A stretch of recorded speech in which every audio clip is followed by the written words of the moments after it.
설교 목적 진술, 설교 목적을 먼저 여러분에게 말씀드립니다. 오늘 설교 목적은 우리의 믿음이 실제되게 만드는 데 설교 목적이 있어요. 다시 말하면 예수님을 잘 믿는가 확인하는 데 설교 목적이 있어요. 믿음이라는 것은 보이지 않는 하나님이 실제되는 거잖아요. 만질 수도 경험할 수도 없는 그 하나님이 실제되는 관계를 믿음이라고 그래요. 그렇기 때문에 잘 믿는다라는 것, 믿음이 실제됐다라는 것은 일상에서 하나님과 연결되어져 있는가예요. 일상에서 하나님과 연결되어져 있다라 한다면 뚜렷한 현상 하나가 나타나게 될 거예요. 그것은 무엇인고니 하나님과 연결되어진 그 사람들은 이 땅에서 그러한 지혜가 열려요. 다시 말하면 하나님과 연결되어진 상태로서 이 땅에서 이러한 저러한 일들에 대한 해답을 얻어내요. 맞죠? 그러니까 우리의 지적인 영역, 우리가 가지고 있는 가치, 우리가 가지고 있는 세상적 지혜에 의해서 삶의 해답을 얻어내는 것이 아니라 하나님과 연결되어져 있는 상태에서 이 땅에서 해답을 얻는 지혜가 열려요. 그 지혜가 열리게 만드는데 오늘 설교 목적이 있습니다. 그것이 실제되면 신앙생활이 소극적이거나 그리고 방어적이거나 관념적으로 그치지 않아요. 하나님과 연결되어져 있는 것 실제되어지는 신앙생활이 적극적으로 변합니다. 그리고 그 하늘 아버지로 인하여서 두르는 넉넉한 안심이 있어서 누림이 있습니다. 하늘 아버지로부터 일어나는 누림이 있기 때문에 사랑이라는 게 쉽지요. 그리고 이러한 저러한 삶의 자리의 무게들이 걸림돌로 다가오지 않지요. 하늘 아버지와 연결되어져 있기 때문에 하늘 아버지의 생각이 내게 임하고 하늘 아버지의 마음이 내 속에 깊이 임함으로 그것을 가지고 추진할 수 있는 추진력도 생기고, 그래서 하늘 아버지 뜻대로 움직이는 그 하늘의 기쁨이 있어서 어떠한 것에도 눈치 보지 않고 또 어떠한 것도 억압하지 않고 어떠한 것도 내 뜻대로 행하지 않냐고 어떻게 하늘의 기쁨과 하늘의 평강이 충만하게 된다는 사실입니다. 이 은혜가 사랑하는 여러분들에게 좀 열리는 그러한 시간들을 되었으면 참 좋겠습니다. 그렇게 신앙생활을 적극적으로 한다는 것이 뭘까? 오늘 베드로 전설을 통해서 그 의미를 깨닫게 될 텐데 아마 두 가지 관점을 좀 깊이 있게 볼 거예요. 하나는 나그네 의식, 그리고 두 번째는 산소망이 실제된 의식이 무엇인가에 대해서 볼 거예요. 오늘 하나님께서 저희들에게 주신 하나님의 마음 보기가 못 보았어도 사랑하는도다 그렇잖아요. 보지 못했어도 사랑하는도다. 여러분 이게 어법에 맞지 않잖아요. 어떻게 보지 못한 것을 사랑할 수 있을까? 확인되지 못하고 관계를 쌓아가지 못한 것을 통해서 사랑할 수 있는 걸까? 과연 그러는 걸까? 어떻게 그럴 수 있는 거지? 그것이 사실이라고 한다면 나에게는 그런 증거가 어떠한 것인가라는 것을 살펴봐야 돼요. 여러분 보지 못했음에도 불구하고 사랑할 수 있대요. 과연 그럴까? 그렇게 될 수 있을까요? 여러분에게는 보지 못하는 것을 사랑했다라고 이야기할 만한 근거, 보지 못하는 것을 사랑하고 있어라고 할 수 있는 어떤 그러한 근거들이 여러분의 삶 가운데 맺혀 있냐라는 거예요. 어떠한 식으로 현상으로 드러났죠? 그것이 선명했을 때 실제 믿음이라는 것이 보이는데 그 믿음의 역사를 봤으면 참 좋겠습니다. 보지 못해서 사랑한다라는 것은 우리가 하나님을 바라볼 때 우리 하나님을 볼 수도 만질 수도 경험할 수도 없잖아요. 근데 그 하나님을 사랑했다라고 하는 어느 고백 내지는 어떤 종교적 행위로서의 예배 이런 것 아니고 실제된 게 있잖아요. 볼 수도 만질 수도 경험할 수도 없는 그 하나님을 사랑했다. 그 사랑했다라는 것이 어떻게 표현되는가라는 것이 오늘 말씀에 근거하면 나그네 의식으로. 그런데 이 나그네 의식이 여러분이 생각하고 있는 그 개념을 넘어서요. 여러분이 생각하고 있는 나그네에 대한 이미지를 넘어서요. 그것을 보려고 그래요. 볼 수도 만질 수도 경험할 수 없는 하나님을 사랑했다라고 하는 것을 이러한 관점으로 현실적으로 먼저 풀어볼게요. 하나님께서 우리를 창조할 때 창조된 그런 어떤 시 공간이 있잖아요. 그거 보고 3차원 세계라고 그래요. 하나님께서 우리를 4차원 세계에 창조하지 않았어요. 3차원 세계 안에서 창조했어요. 그것은 시간을 초월할 수 없고요. 공간을 초월할 수 없고 물질 세계에 산다 그 말이잖아요. 여러분 시간이라는 것이 큰 특성이 있거든요. 시간이라는 것은 연력학 제2법칙에 의해서도 우리가 익히 알고 있는 것과 마찬가지로 시간은 흘러감에 따라 모든 것이 낡아져요. 늙어져요. 부서져요. 무너져요. 허물어져요. 여기 있는 이 예배당도 시간이 흘러감에 따라 이 예배당도 낡아져요. 여기 있는 아침 목사의 몸도 시간이 흘러감에 따라 늙어가요. 모든 물질의 구성원들은 시간의 특성상 시간에 속해 있기 때문에 시간이 흘러감에 따라 없어져요. 진화가 아니에요. 없어져요. 발전이 아니에요. 발전하는 것 같지만 그 모든 것은 낡아가요. 그게 자연법칙이에요. 그런데 또 하나의 시간의 특성은 무엇인가? 지루함이 있어요. 시간이 지닌 특성이에요. 시간은 흘러가는 것이 지루해요. 만남도 흘러감에 따라서 더 익어져 가는 것이 아니라 사실 지루해요. 그리고 덤덤해져요. 여러분의 신앙생활마저도 믿음 생활이 깊어진다라고 표현하지만 시간이 흘러감에 따라 어떻게 되어져 여러분? 믿음 생활이 덤덤해지잖아요. 그것을 좀 더 강한 어조로 얘기하면 지루해져요. 예전 같지 않아요. 많은 분들이 그런 얘기를 해요. 예전 같지 않아요, 목사님. 한 말씀 할 말씀이 예전처럼 다가오지 않아요. 그런 고백들을 많이 하거든요. 내 신앙생활이 왜 이렇게 겉도는지 모르겠어요. 왜 이렇게 무감각하는지 모르겠어요. 왜 이렇게 지루한지 모르겠어요. 이런 얘기를 하거든요. 그것은 시간이 가지고 있는 특성 때문에 그렇습니다. 그런데 있잖아요. 이 시간이라는 것은 영원을 만날 때 시간은 멈추어 버립니다. 영원을 만날 때에만 시간은 부서지고 무너집니다. 그러니까 무기력하고 무감각하고 지루한 시간의 특성이 무엇을 만날 때? 영원을 만날 때 새로움이 깃듭니다. 새로운 설레임이 깃듭니다. 여러분 영원은 뭐예요? 하나님이시잖아요. 하나님이시잖아요. 그러니까 영원이라는 그 자체는 우리가 볼 수도 만질 수도 경험할 수 없는 거예요. 그렇기 때문에 볼 수가 없는 거죠. 그럼에도 불구하고 그 하나님이 실제 되어 내 심령 가운데 믿기워졌다. 이게 신비거든요. 그게 믿음의 신비거든요. 그래서 믿음을 선물이라고 얘기하고 은혜라고 이야기하는 까닭이 거기에 있거든요. 볼 수도 만질 수도 없는 그 하나님, 그분은 영원이거든요. 그 영원을 3차원 안에 있는 시간을 초월할 수 없는 내 심령 속에 믿기워졌다. 믿기워졌다. 그때에만 지루함이 멈춥니다. 그렇다고 한다면 우리 한 가지 결론을 내릴 수 있어요. 내 신앙이 밋밋해졌다, 지루해졌다, 그리고 뭔가 예전 같지 않다라고 하는 것은 다른 까닭이 아니에요. 영원 되신 하나님이 지금 나에게 실제되지 못한 까닭이다. 왜냐하면 그건 바로 증거로 여러분에게 제시할 수 있거든요. 여러분 영원 되신 하나님이 여러분의 마음속에 실제됐을 때 왔던 감흥들 알죠? 감흥들. 너무 기뻤잖아요. 다 용서할 것 같았잖아요. 하루하루가 꿈만 같았잖아요. 온 인류가 자연의 법칙이 사계절이 삼라만상 자연이 어떻게 나를 향해서 움직이는 것 같았잖아요. 안 그랬어요? 예수 만난 사람들은 다 그 경험하거든요. 그 하나님이 실제 내 안에 들어왔을 때 오는 그 신선한 기름 부음이 있어서 달마다 새로워서 그 하나님을 더 만나고 싶어요. 더 보고 싶어요. 더 보고 싶어요. 어떤 때? 그 영원하신 하나님이 실제됐을 때. 실제됐을 때. 그렇기 때문에 볼 수도 만질 수도 경험할 수도 없는 하나님이 실제 된다는 것은 영원히 내게 속한 거예요. 그 영원 때문에 시간, 직선상으로 흐르는 시간이 큰 의미가 없는 거예요. 오늘 말씀에 그게 내포되어져 있거든요.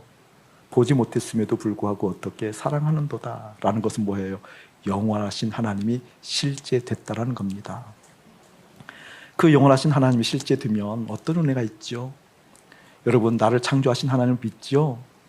나를 만드신 하나님 믿죠?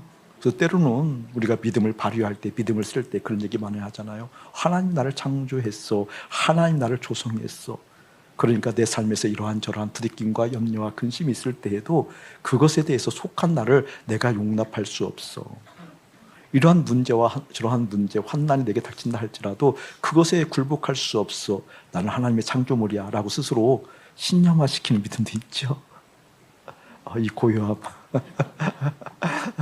그 믿음을 써야 돼요, 여러분. 실제 그렇잖아요. 그렇죠? 실제 그런 믿음을 쓰는 거거든요. 그런데 나를 창조하신 하나님을 믿는다고 한다면 너를 창조하신 하나님도 믿을 수 있겠습니까? 너를 창조하신 하나님을 믿는다고 한다면 우리를 창조하신 하나님을 믿을 수 있겠습니까? 근데 이게 그 믿는다는 차원과 실제는 좀 달라요. 하나님께서 나를 만들었다는 것이 믿기워지면 너도 창조한 것이 믿기워지거든요.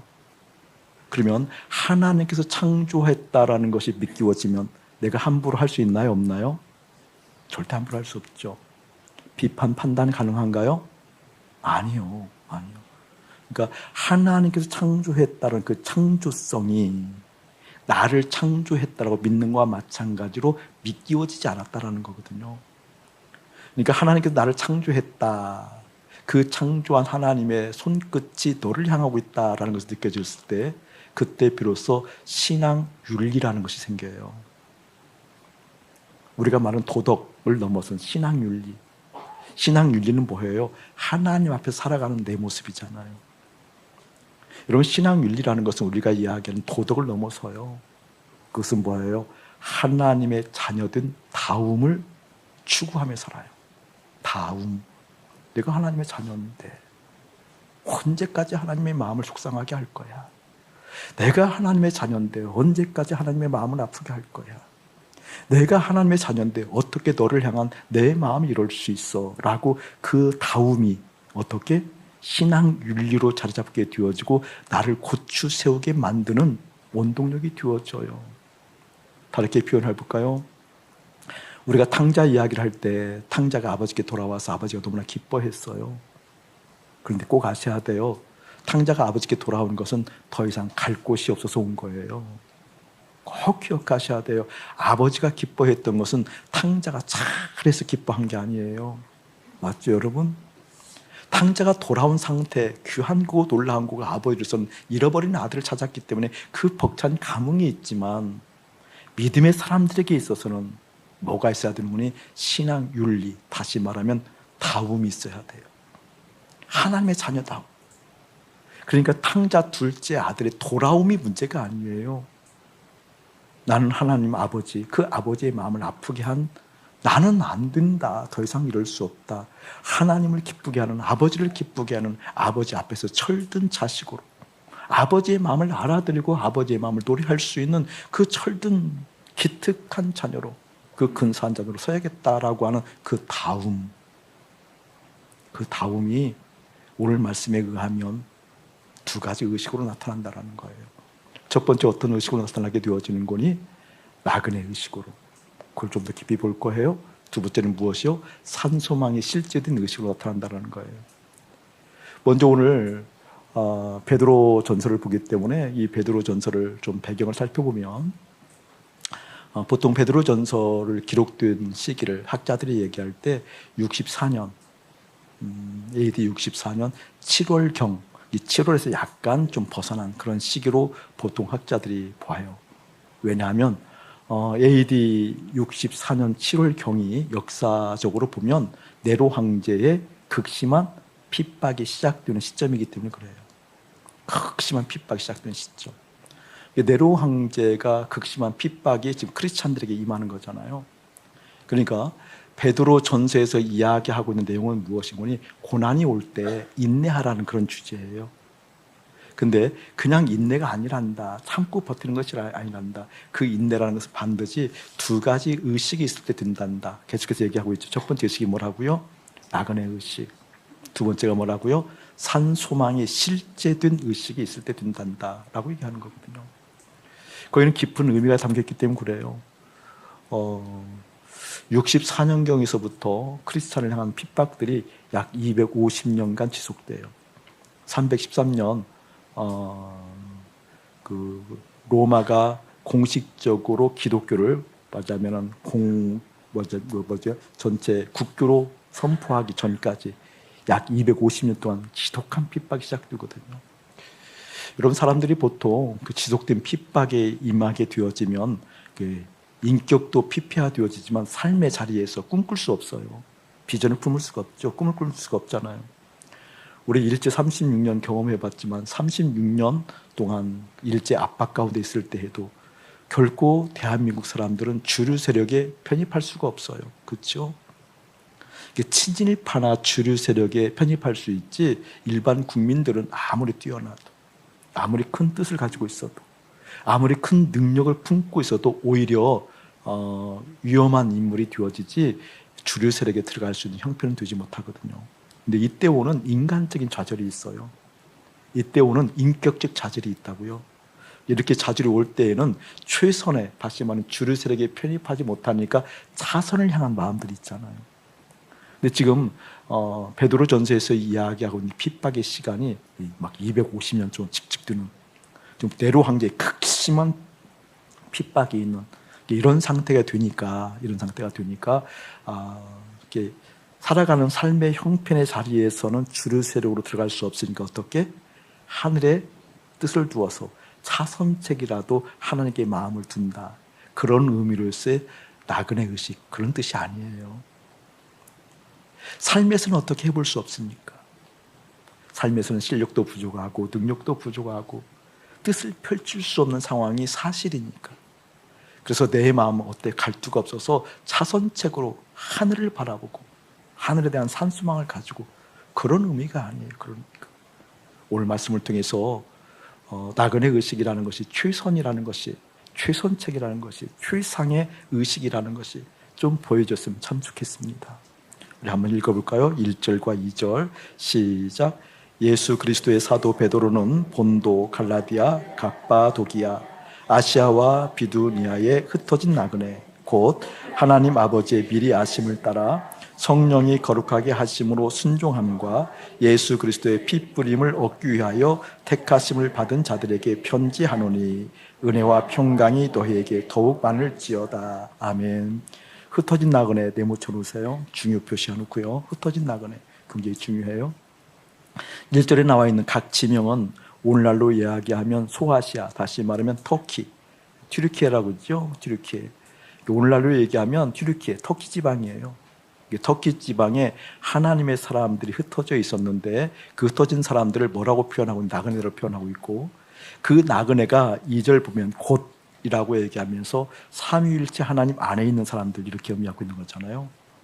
2절을 그냥 풀어서 한 언어로 이야기하면 삼위일체 하나님 안에 있는 사람들. 다시 말하면 하나님 아버지의 미리하심, 아버지의 예정하심, 아버지의 작정하심, 아버지의 계획하심에 따라서 성령이 거룩하게 하심으로 순종함과 여러분 거룩이라는 것은 분별이에요. 구별이고 분별이에요. 거룩이라는 것은 무엇이냐? 구별되었다, 분별되었다. 어떻게? 하나님만 바라볼 수 있도록 분별되었고 하나님을 향할 수 있는 마음으로 구별되었다라는 거예요. 그게 거룩이에요. 거룩. 여기는 아치 목사가 거룩해졌다는 것은 객관적 사실로서 오염되지 않았다라는 말도 맞지만 더 실제적인 언어로 이야기하면 여기는 아치 목사가 거룩하다 이 말은 무슨 말이에요? 하나님만 볼 수 있는 안목이 열렸다. 이게 거룩이에요. 하나님은 볼 수 없는 일들, 까닭 그런 내용들은 무엇 때문에 그렇죠? 다른 것들이 채워져 있어서 그러잖아요. 하나님을 보지 못하게 만드는 실제 기타 이 세상 거리들이 내 영혼을 뒤덮고 있기 때문에 하나님을 못 보는 거잖아요. 그러니까 거룩이라는 것은 뭐예요? 하나님을 보지 못하는 모든 것들이 다 잘라져 있고 다 잘라져 있어서 깨끗해져서 어떻게 하나님만 볼 수 있는 상태. 누굴 통해서? 성령을 통해서. 하나님 아버지의 작정하심이 성령을 통해서 그렇게 되었고 어떻게? 하나님만 보이기 때문에 누구의 뜻을 쫓아요? 하나님을 쫓죠. 그 순종이 나오는 거예요. 그 뒤에 보면 예수 그리스도의 피 뿌림을 얻기 위하여 그 모든 것이 무엇으로? 예수 그리스도의 십자가 연합을 통해서 이루어진다. 아멘. 그것 보고 택함이라는 거예요. 예수 그리스도와 함께 십자가 연합, 예수 그리스도와 연합의 십자가 죽음을 통하여서 그 죽음을 통하여서 구별되었고 구별된 하나님의 사람들이 하나님의 작정하심 가운데 하나님의 계획 가운데 이루어진다. 이게 택함받은 백성인데 이 택함받은 백성을 오늘 베드로전서는 뭐라고 표현하고 있어요? 흩어진 나그네. 아멘. 흩어진 나그네. 자, 이제 좀 흩어진 나그네를 한번 표현해 볼게요. 저로 보세요, 여러분. 나그네 그러면 여러분이 생각하고 있는 그 개념에 나그네로 생각하면 곤란해요. 좀 깊은 의미가 있어요. 나그네 그러면 1차적으로 어떤 특징이 있을까요? 정처가 없잖아요.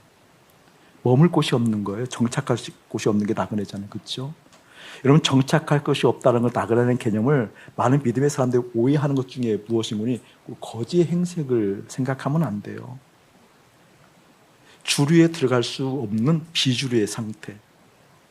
돈도 없고 사회적 지위도 없고 그리고 무엇인가 꿈도 이룰 수 없는 그런 상태. 그런 이미지만 생각하면 안 돼요. 여기서 이야기하는 것은 그 범위를 뛰어넘어요. 무엇을 의미하는 건 1차적으로 나그네라 하면 정처할 곳이 없죠. 또 나그네의 특징은 무엇이니 새로운 나그네니까 뭐라 그럴까 우리가 제가 지난주에 운전 직접 하지 아니하고 어딜 다녀왔죠? 네? 구례를 다녀왔어요. 제 뒷자리에 앉아서 한 얘기가 있어요. 와, 뒤에 타니까 너무 좋다. 너무 좋다. 보이거든요. 참 아름다운 곳이 보이잖아요.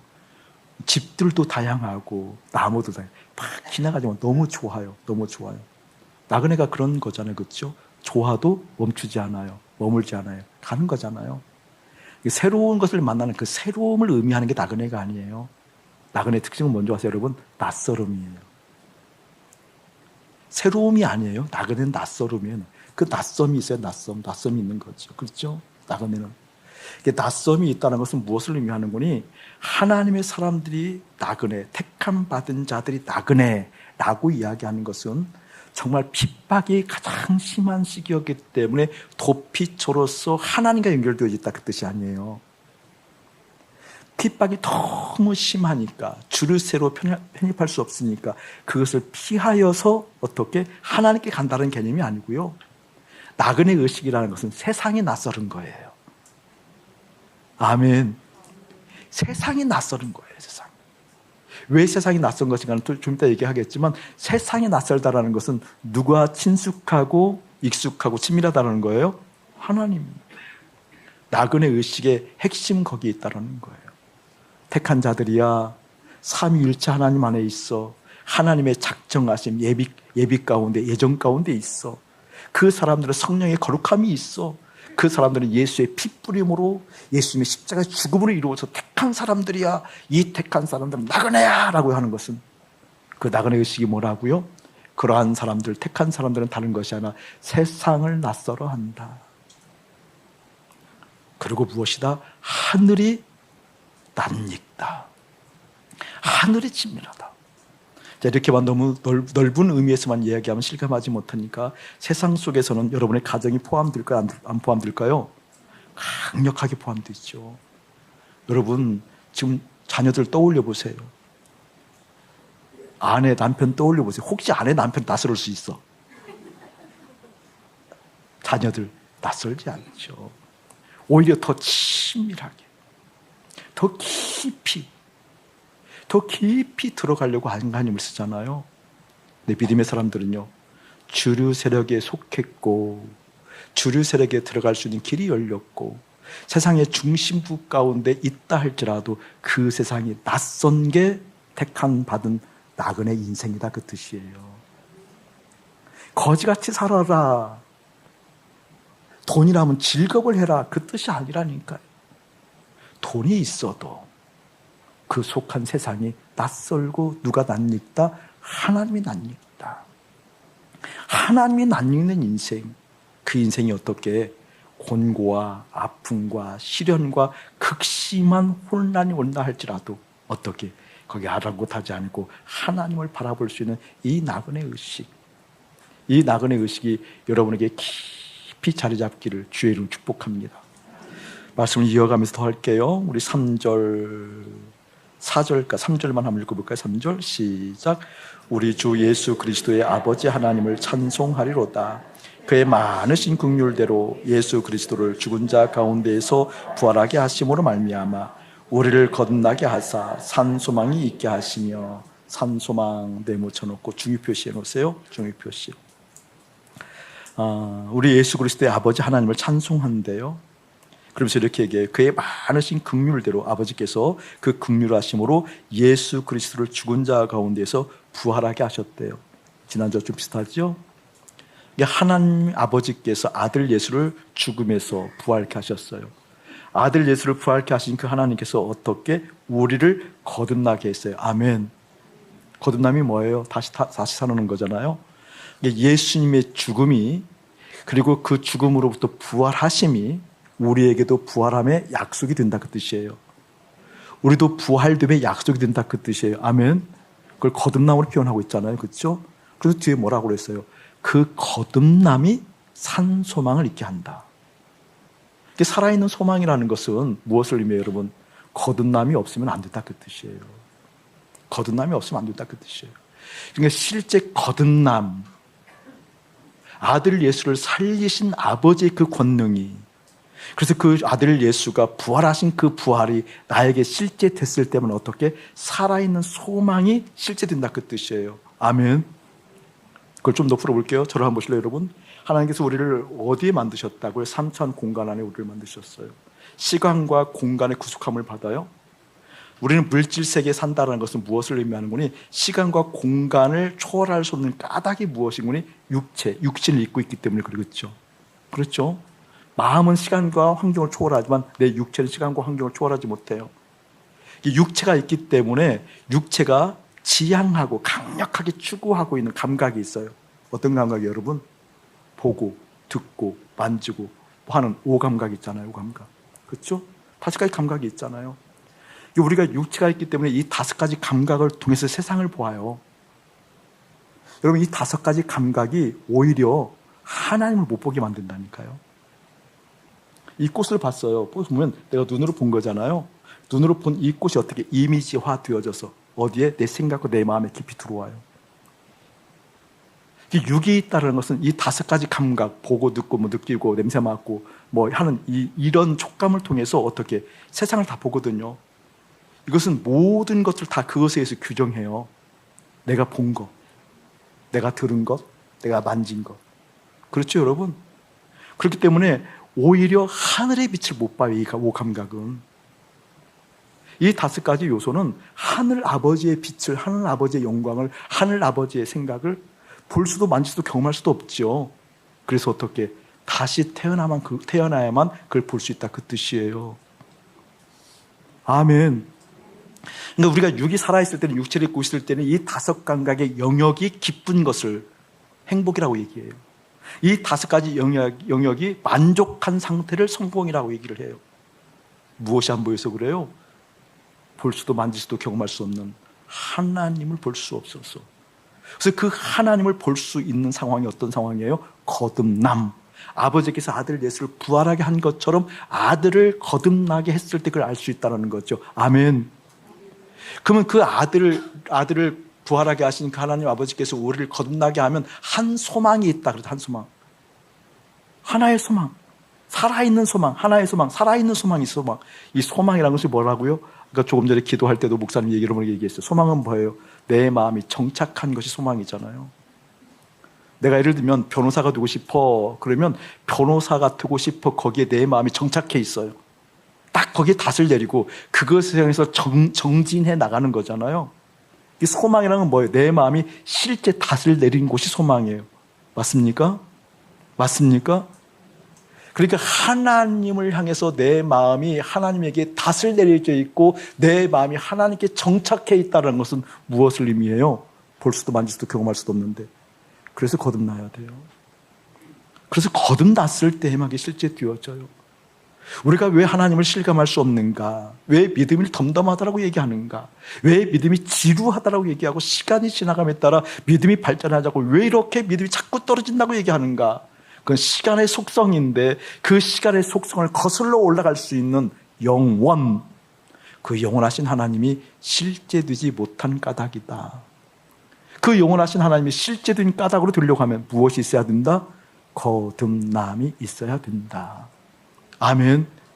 그러니까 그 거듭난 하나님이 실제 내 삶 가운데 경험되어진 하나님의 놀라운 은혜가 있다고 한다면 그것이 실제 됐기 때문에 어떻게 이 땅에 마음 두지 아니하고 나그네 의식을 가지고 그 산 소망을 향하여 하나님께 마음 든다는 것은 너무나 당연한 일이다 그 말이에요.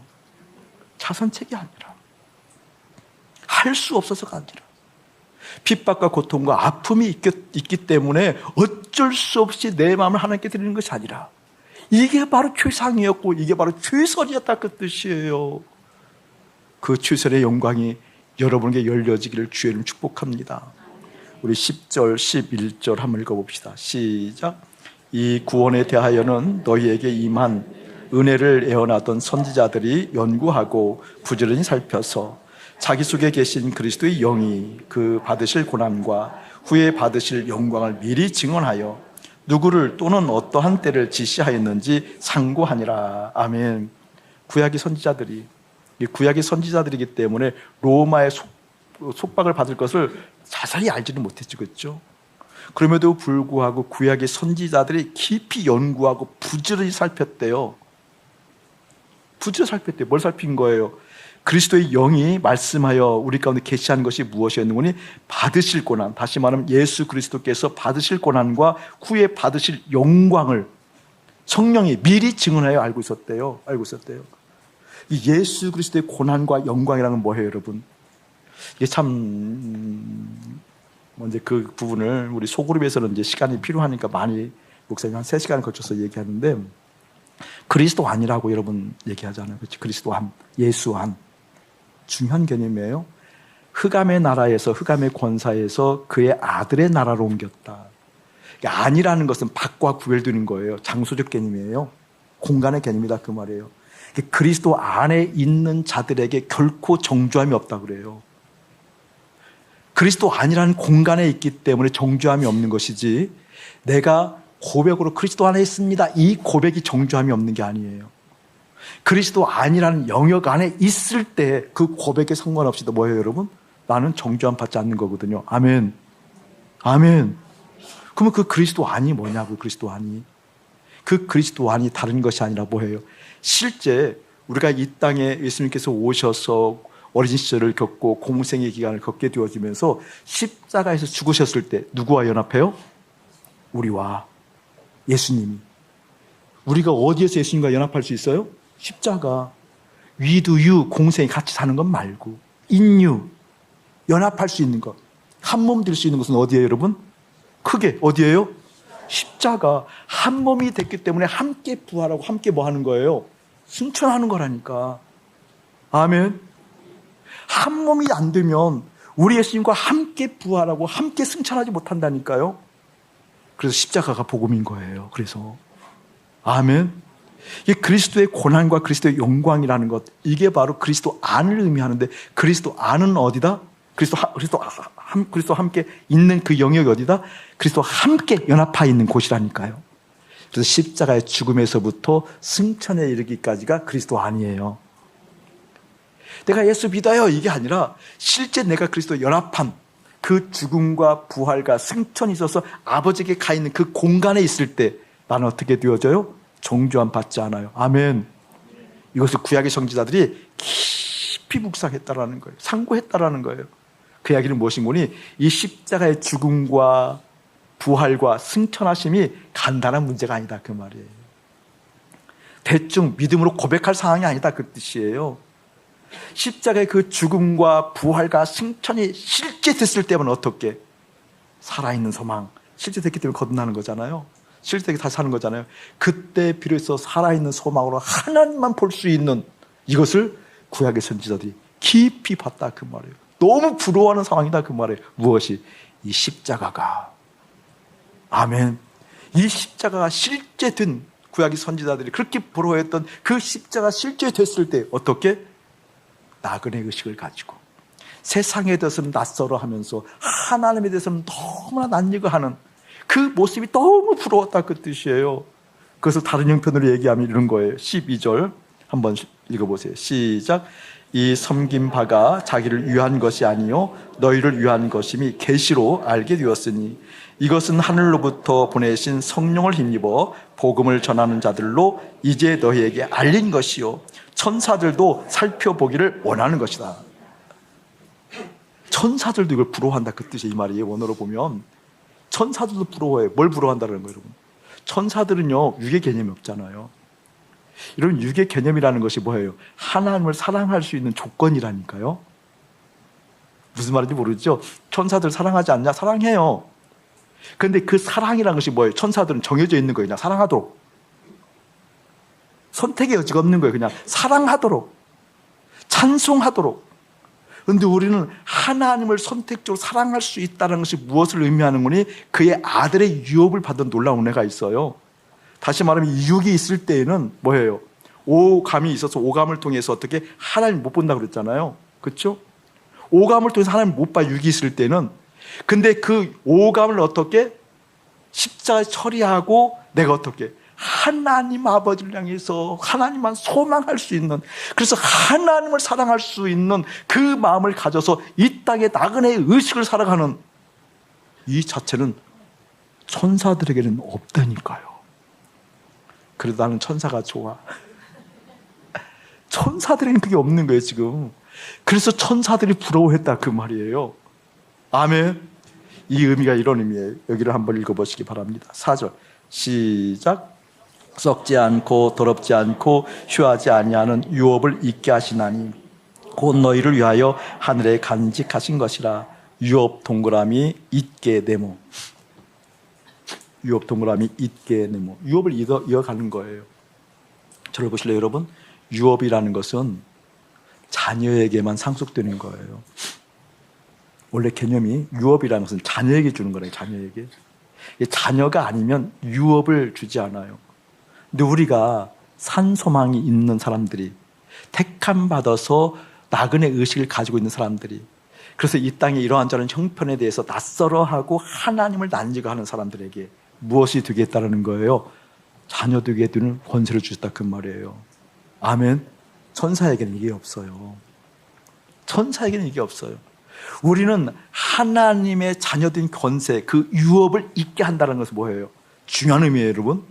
성령을 통해서 하나님 아버지가 아들 예수가 똑같이 생각하듯이, 하나님 아버지 안에 성령이 들어가고 아들 예수님 안에 성령이 들어가서 한 성령이 들어갔기 때문에 똑같이 생각하듯이 아들 예수님의 그 유업을 우리가 받는다는 것은 어떻게? 성령을 똑같이 받아서 하늘 아버지의 생각이 내 생각 되어지고, 아들 예수님의 생각이 내 생각 되어지고, 내 안에 있는 성령을 통해서 하늘 아버지에 똑같이 들려지는, 아멘. 그게 실제 됐으니 이 땅에서 나그네 의식으로, 이 땅에서 살아있는 소망으로 살아가는 것이 최상의 선택이고, 그때 비로소 어떻게 볼 수도 만질 수도 경험할 수 없는 그 하나님이 실제 된 역사, 이게 사실 아니냐, 그 말이에요. 이 은혜가 예수님의 이름으로 가득하게 축복합니다. 그렇다고 한다면 그냥 관념으로 넘어갈 문제가 아니에요. 그렇게 하늘 아버지가 실제 되었다라는 것은 내 마음의 주인, 내 마음의 왕, 내 마음에 계실 분, 내 마음의 자리에 계실 분이 하나님이라는 건데, 근데 우리는요, 내 마음에 뭐가 있어요? 자식. 예전에 자식을 먼저 떠나보낸 믿음이 이제 있는 분들은 아니었는데, 좀 사실적 묘사를 할게요. 각색하지 않고. 너무 사실적 묘사를 하나?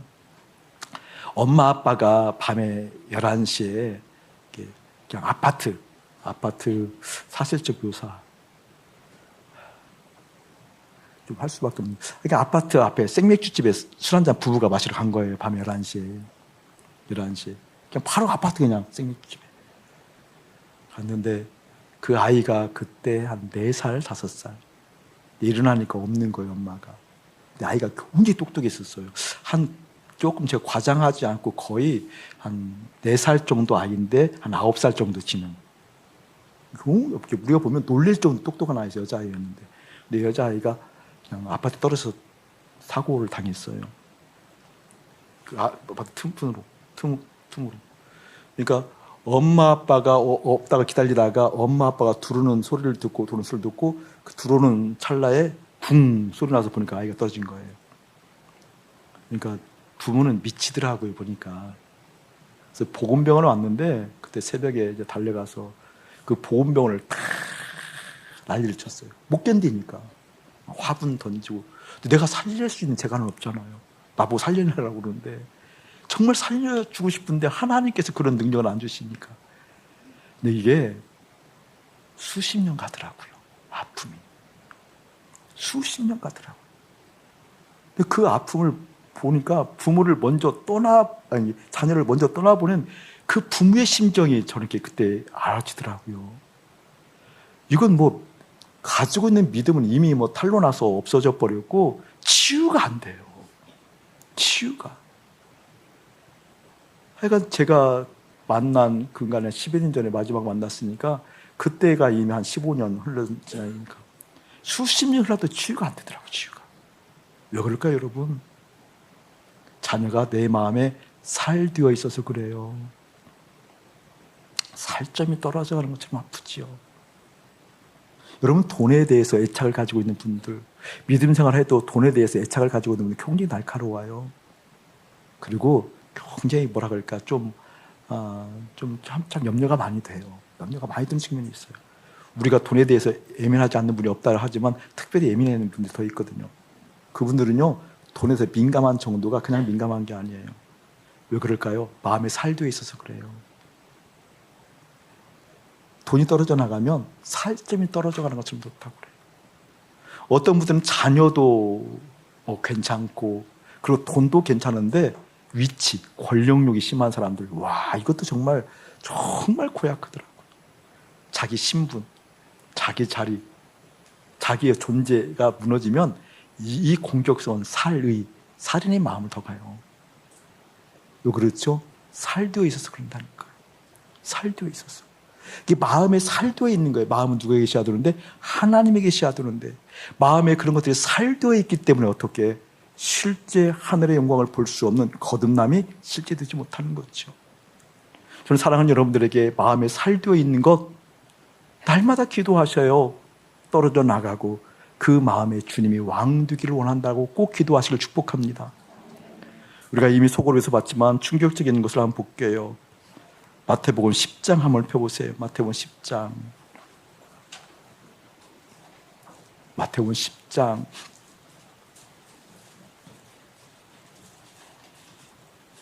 34절에서 39절까지 제가 한번 읽을게요. 34절부터 읽습니다. 하나님의 말씀입니다. 내가 세상에 화평을 주러 온 줄로 생각하지 말라. 화평이 아니요 검을 주러 왔노라. 무슨 말인가 싶지요? 내가 온 것은 사람이 그 아버지와 딸이 그 어머니와 며느리가 시어머니와 불화하게 하려 함이니 사람의 원수가 자기 집안 식구니라. 아버지나 어머니를 나보다 더 사랑하는 자는 내게 합당하지 아니하고 아들이나 딸을 나보다 더 사랑하는 자도 내게 합당하지 아니하며 또 자기 십자가를 지고 나를 따르지 않는 자도 내게 합당하지 아니하니라. 자기 목숨을 얻는 자는 잃을 것이요 나를 위하여 자기 목숨을 잃는 자는 얻으리라. 아멘. 잘 설교하지 않는 본문이거든요. 그러나 이 본문은 설교를 해야 되는 본문이에요. 다른 얘기가 아니에요. 마음에 살되게 만드는 가장 살되게 만드는 요소가 이런 요소다 그 말이에요. 욥은 실제 모든 것이 다 죽었어요. 예수님이 실제 고통 가운데 죽었어요. 우리는요 믿음으로 할 수 있어요. 그게 아멘. 아멘. 실제 자식이 살되어 있으면 하나님을 볼 수 없으니까 살되어 있는 자식이 어떻게? 살되어 있으면 하나님과 원수가 된다 그 뜻이에요. 마음에는 하나님 계셔야되는데 마음에 살되어 있는 자식이 있으면 하나님을 볼 수 없게 만드니까 그게 바로 원수다. 그래서 어떻게? 살되어 있는 자식을 어떻게? 십자가로 믿음으로 죽음으로 처리해라 그 뜻이에요. 아멘. 기억하셔야 돼요. 여러분이 자녀들을 키우면 여러분만큼 속상해요. 하나님이 키우면은요 하나님만큼 클 수 있는 교회가 열려요. 그 신비를 믿음으로 고백함에도 불구하고 왜 그토록 힘드냐고요. 그래서 오늘 역사를 주관하신 하나님께서 베드로 전서를 열어가면서 그걸 말씀하는 거예요. 사랑하는 자녀들아, 나야 하나님이야. 나 하나님을 제대로 알아볼 수 있는, 나를 소망할 수 있는 인생은 세상에 대해서 낯설어 해야 돼. 나를 낯익어 해야 돼. 그렇게 되려면 십자가의 죽음이 필요하단다라고 말씀하신다라는 은혜 깨닫기를 축복합니다. 이사야서 53장, 이사야 53장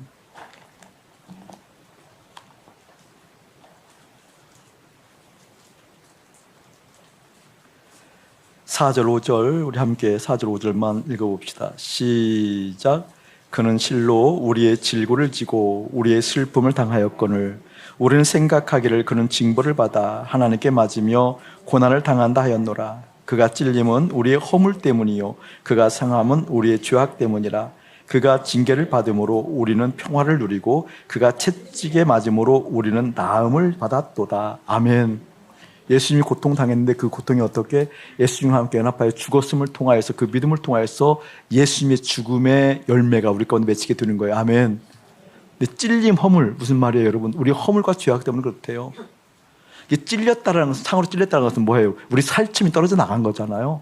살되어 있는 것을 잘라내는 거예요. 어떻게? 예수님과 연합함을 통해서. 할렐루야.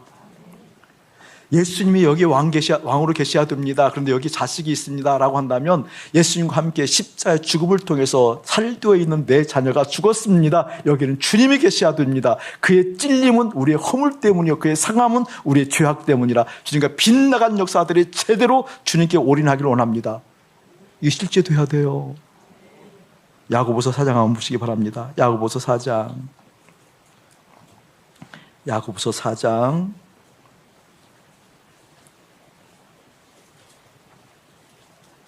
하나님 말씀을 그대로 말씀으로 받으셔요. 하나님은 크신 분이고 우리와 생각도 다르고 그분은 전능하신 분이고 창조주이셔요. 야고보서 4장 4절 말씀 시작.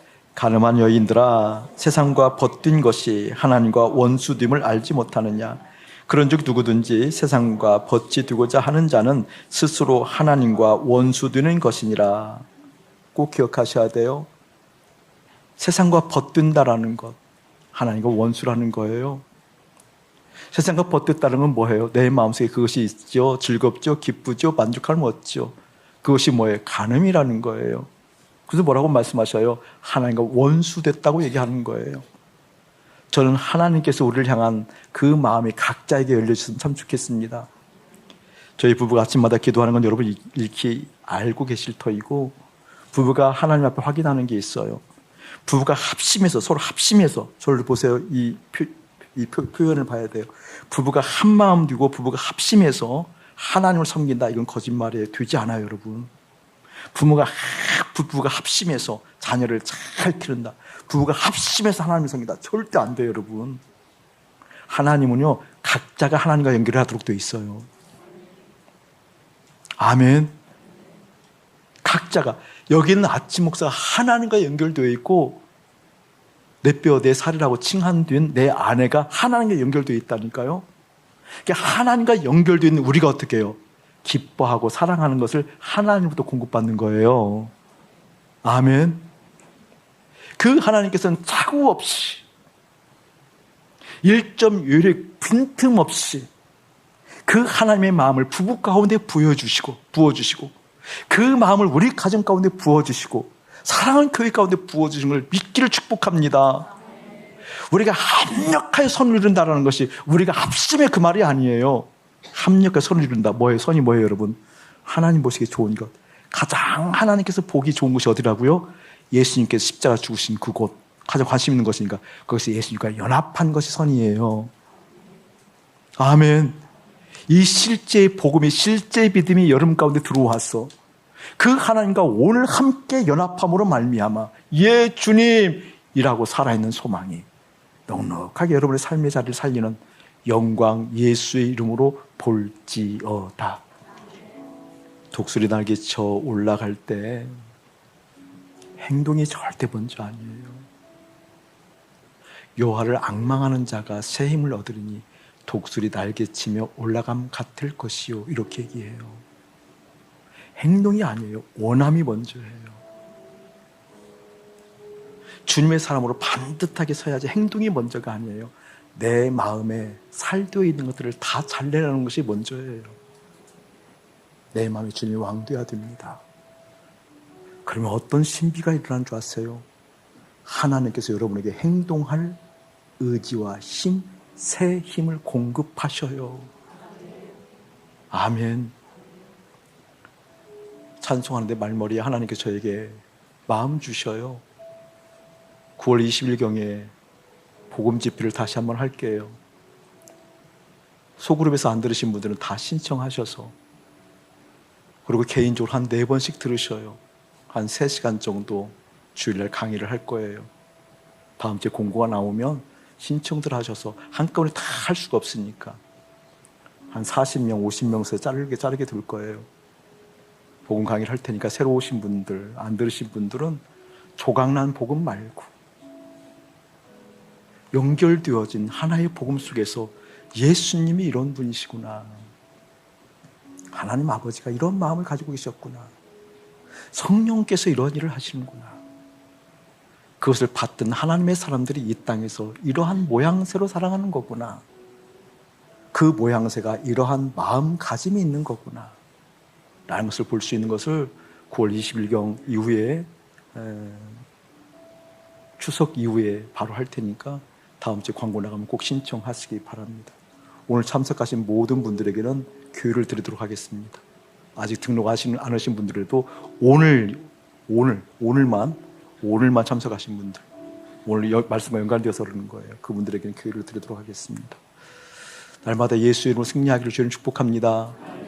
이제는 우리 주 예수 그리스도의 은혜와 우리 아버지 하나님의 극진하신 사랑하심과 성령 하나님의 감화감동 교통하심이 보지 못했어도 사랑하느니라 라고 하는 그 의미를 깨닫고 볼 수도 만질 수도 경험할 수 없는 그 하나님이 실제 되어진 하나님의 사람들이 나그네 의식으로 살아있는 소망의 실제된 의식으로 살아간다는 그 놀라운 은혜를 받고 그렇게 가기를 원하는 거룩한 백성들 가운데에 이대로부터 영원 무궁토록 함께 할지어다. 아멘.